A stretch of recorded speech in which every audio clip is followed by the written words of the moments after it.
Hi guys, I am backstage at the London Palladium to chat to the legendary Stiles and Drewe. Oh, are you? How exciting. Hi guys, how's it going? Very good, thanks, Ed. So we're here at the home of Wind in the Willows, which is about to open in a couple of weeks, 2-3 weeks. Yes, starts previews. Lady. How's that all been going? Really exciting. We did an out-of-town tryout at the end of last year, October through to November, to try out the material and make sure we got everything in the right shape. And we've made a few changes, made some prunes here and there to the script and to some of the songs. And some raisins and some dates and other lovely fruit. So the first time I ever heard of you guys, as many people probably did, was with Honk. So about 15 years ago, I was working in a call centre. It's very glamorous, and my manager at the time was doing an Amdram version of the show, and he said, "Oh, you must come along and see it. There's a song in it called Different, and every time I sing it, I think of you." And I thought, oh, it's really nice. So I went, and I don't know how I'd take that. well, this is my question, because when I listened to the song, my face kind of fell a bit, because it's all about being the ugly duckling and the black sheep of the family. So I'm still 15 years later not sure if that was an insult or not. Do you think it was? I don't think so. I think that, and one of the reasons we wrote that show was I've got some mixed race relatives, nephews, and they were getting racial abuse levelled at them before the kids who were levelling it really knew what racial abuse was. It's just because their skin was a different colour. And so we said, let's write a musical that covers that, but covers everything else, because bullying in the school playgrounds nowadays isn't just because of your ethnicity. No. It might be because you're not wearing the right training shoes that everyone else is wearing. You know, it's out of fashion. Yeah. And we said when we were writing the show, everyone has felt different at some point in their life for whatever reason, and that's what the show is about, and that's its universality. It's become a bit of a torch song in some respects. Yeah. I mean, people attach whatever sense of being not the norm to it that they want, and that's an amazing thing. And so take it as a compliment. I think you should absolutely take it as a compliment. We've always, and in fact, a lot of the reviews picked up when they said that Honk is a celebration of diversity, and that's what and celebration of being different. And that's what we stand by. I'll take that one. Yeah. Take that. And more recently, you've been doing a lot of adapting shows like Mary Poppins and Half a Sixpence right now, and now Wind in the Willows. How do you approach such iconic stories and such iconic films and let yourself go wild with that? It must be quite daunting. Well, it would be daunting if you stopped to think about it, and I guess the real trick is that we weren't given too much time to stop and think about it. In the case of Mary Poppins, which was actually the second thing I'd adapted, because I'd been asked to look at Moll Flanders way back in my career, which somebody had already written, and the music was the music of the Beggar's Opera.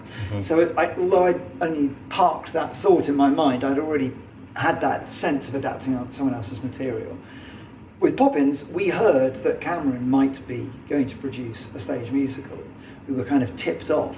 Right. And we wrote and recorded Practically Perfect, which is, as you know, the second song of the show then, and we left it on Cameron's desk one morning because we kind of had keys to the building back at this point in our lives, and we literally left the tape on his desk, and he rang that same day and just said, "This is fantastic. I knew you were the right people for the job." And it took 8 years for him to fix the rights with Disney. And eventually, when Tom Schumacher became the head of Disney Theatrical, they got on together, they formed a bond, and immediately the show was happening. Which is then how we met Julian Fellowes, because he just won the Oscar for Gosford Park. Yeah. And was the hottest thing in the world. And so he and us started to adapt the show. But by that stage, we were so into it and so excited, we just thought, well, how thrilling it would be to meet the Sherman Brothers. And we did, and we didn't really know what the scale of the job was going to be either. You know, we knew that from what Cameron was saying, it wasn't just going to be putting Mary Poppins on stage. It was going to be going back to the Pamela Travers books and reinventing the story, but with certain iconic moments. But in order to preserve those iconic songs, some of them needed to be rewritten to tailor them to make sense in the new story that Julian had crafted. So songs like Supercalifragilistic it's like 2 minutes in the film, isn't it? And it's about an 8-minute sequence in the show. So that needed a lot of new lyrics, a lot of new musical sections. And likewise, Jolly Holiday had new sections tied into it. Step in Time did. There were certain songs we didn't touch, like Perfect Nanny and Spoonful of Sugar and Feed the Birds. but I think most of the others. Well, we did touch Perfect Nanny because it was completely reharmonised, because we made the kids a little bit nastier than they are in the film. They were kind of sweet as pie in the 60s. Sickening. Yeah, they were. I loved them, and they were brilliant, but they were very, very cute. Yeah. And we wanted to have a real family with real problems, and kids who had really gone off the rails because they were being ignored by their father, and their mother was at a loss as to what her role in life was supposed to be. So rather than it being, we thought, Disney's rather patronising take that she became a suffragette just until she realised that she needed to be a mum.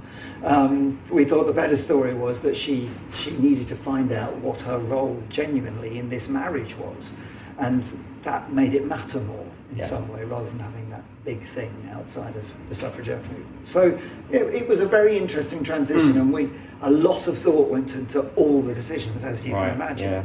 But it was great fun because the brief was to use the best of the books and the best of the film, and create something that was completely for the theatre. It's not supposed to be, a nod to the movie. And I think there was even penguin at one point. Somebody in some production meeting tried to smuggle penguins into it. Real because ones? no. Yes. You know how Dick Van Dyke pulls his trousers out and dances with all the penguins. Yeah. Somebody put a penguin in a pram. A camera said, "What's that doing?" Jamie Henry. Half a Sixpence was a different case though, because Half a Sixpence, Cameron has always loved the idea of Half a Sixpence working as a musical, and he said of all of those iconic musicals of the 60s, it was the one that didn't seem to get revived. And he said he thought there was a problem with the book and the way the book spoke to a modern day audience. Yeah. And so he'd been asking us to do it for a long time. Well, ever since Mary Poppins, really. He'd been saying, would we do it with Julian? And we'd been looking for another project to do with Julian. Then winning the Willows landed on our lap. Yeah. But Cameron wouldn't let it go. Because it's again a timeless tale. How do you know when love is the real thing? How do you know when you're satisfied with your lot? Should you always be striving for something else? Do you always, do you settle for what hand you're given, or do you fight to find something different? And how do you deal with money, which is a modern day thing? When people win the lottery and sometimes go off the rails, or spend it all on fast cars and booze and stuff, it's that same conundrum that Arthur Kipps had to face when he suddenly finds he's inherited all this money. No, I think Half a Sixpence is one of the best shows in the West End at the moment. Oh, thank you. And I think I've seen it 3 times. Wow. And I would have seen it more, but every time I see it, for about a week, all I have is pick out a simple tune through my head, which actually gets quite annoying. So I kind of have to prepare myself. When something just plagues you, just won't leave It's you the same alone. when we're writing the songs, and George I heard I've written a lyric, I pick out a single. No, actually he wrote that tune first. Right. Rarely, didn't you? You wrote that tune first. But when we're working on a song, I can't sleep because I'm either trying to set more lyrics to the tune, so I'm sort of dreaming in the same rhythm, or I just have the tune going round and round and round in my head. But, it's a very catchy song, so it must be a good thing. That's the right answer. No, I do. I love it. Let's talk about this weekend's Stiles and Drewe Prize, which has taken place at the Noel Coward Theatre. Tell me about that. What's it all about for people that don't know? Well, we began with a Best New Song prize 10 years ago. And that was because the Stephen Sondheim Society wanted to set up a prize to find a young performer of the year.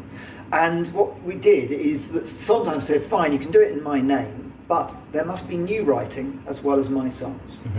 And that was a wonderful thing for him to say. And I once asked him, why did you do that? And he said, why would I not do that?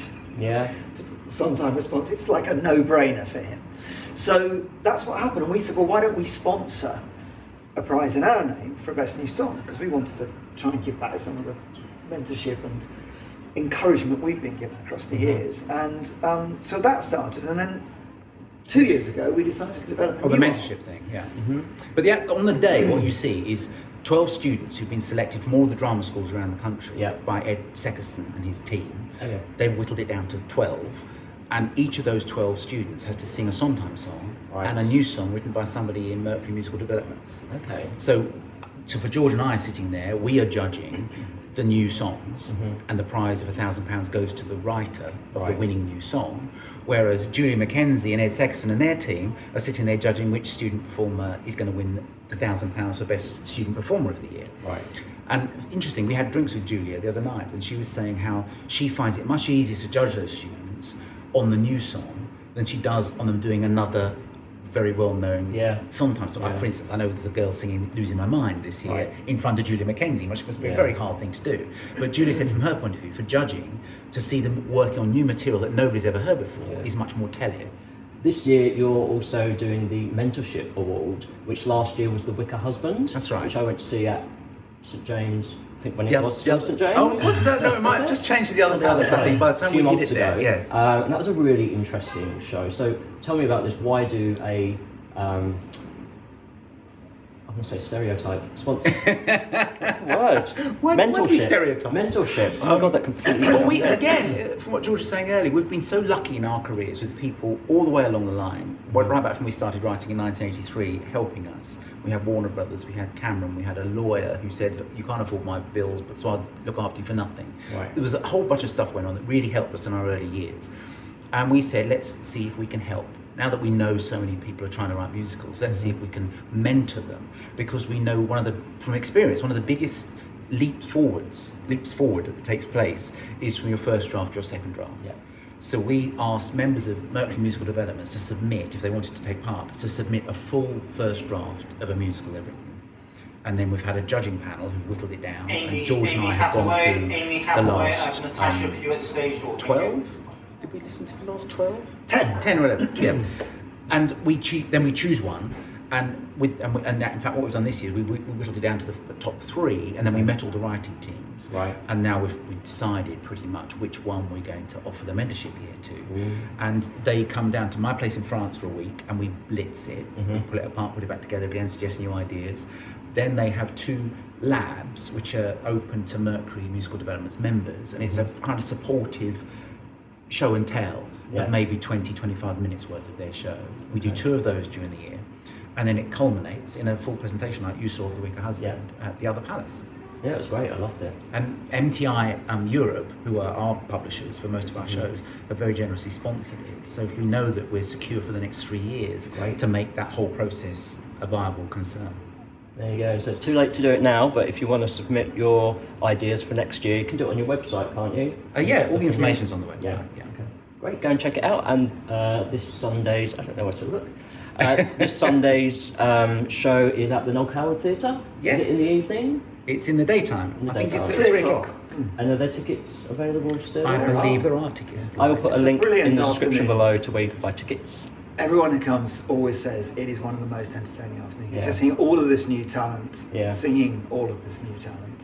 And there's a great lineup. It's hosted by Clive Rowe, special performance from Janie D. Yeah. It's going to be a great afternoon. In fact, Clive, I'm going to accompany Clive singing Different, which was he originally did on the demo that we made of the show, which we then released through First Night Records, because it was such a fab recording with Jenna Russell and Joe Riding and Claire Moore.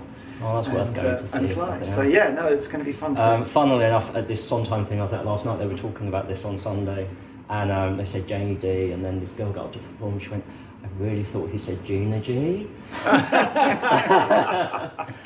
which was quite amusing. Slightly different. So go and check that out. I'll put a link in the description below to where you can buy tickets to this Sunday's show. Thank you very much for talking to me today. I know you're very busy. Good luck with Wind in the Willows and Half a Sixpence, which you can still see until... Half a Sixpence is September the 2nd, and Wind in the Willows is till the 9th. There you go. I will put a link in the description below to where you can buy tickets to both of those shows. It's been a pleasure meeting you guys. Thank you so much for talking to me. My pleasure. Lovely to meet you too, Ed. Give this video a thumbs up if you liked it, subscribe to my channel, and leave a comment below to let me know what you thought.